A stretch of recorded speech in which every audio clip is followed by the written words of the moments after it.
Ahmed Fouad Al-Khatib was at his home in San Francisco when the panic calls began. An Israeli airstrike on Thursday hit his family's home in Rafah, a so-called safe zone, the Gaza Strip, where hundreds of thousands of people have taken refuge from the war. Soon his phone was filled with news footage of the house going to family barbecues and playing with his grandmother's ducks. He watched as his neighbors scrambled through the smoking ruins to search for survivors. Instead, he said, they found at least 31 bodies, including 2 women in their 70s, several people in their 60s, and 9 children aged between 3 months and 9 years old. More are still missing. He learned the names of the dead from messages and Facebook updates that spanned hours and days. It was sickening and sickening, said Mr. Al-Khatib, 33, a writer and vocal critic of Hamas who was granted asylum in the United States after Hamas came to power in Gaza 2007. My heart was out of control. Anxiety and fear. It was a family home. The attack, which killed many members of Mr. Al-Khatib's family, is one of several in recent weeks to hit areas where the Israeli military has told people to avoid airstrikes, questioning vice and safety those who followed that advice.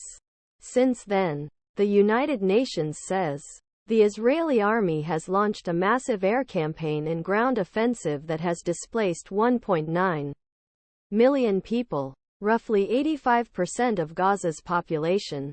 The campaign killed nearly 20,000 people and destroyed entire branches of family trees.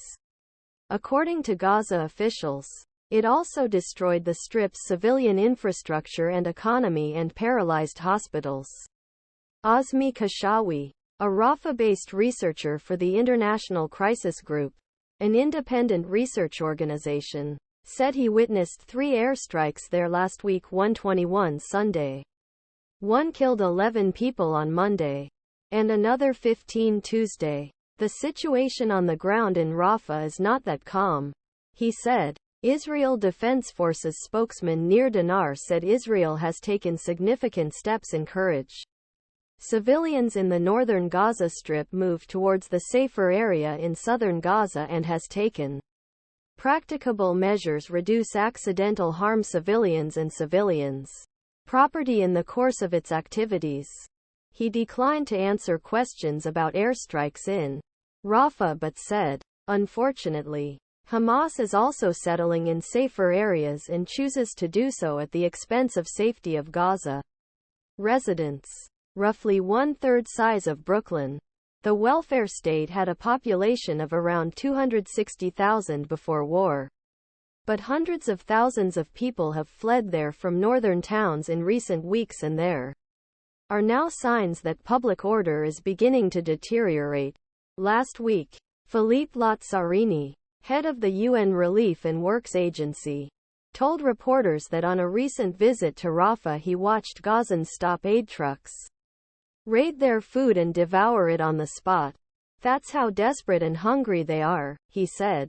Everywhere you go, people are hungry, desperate and terrified. Mr. K.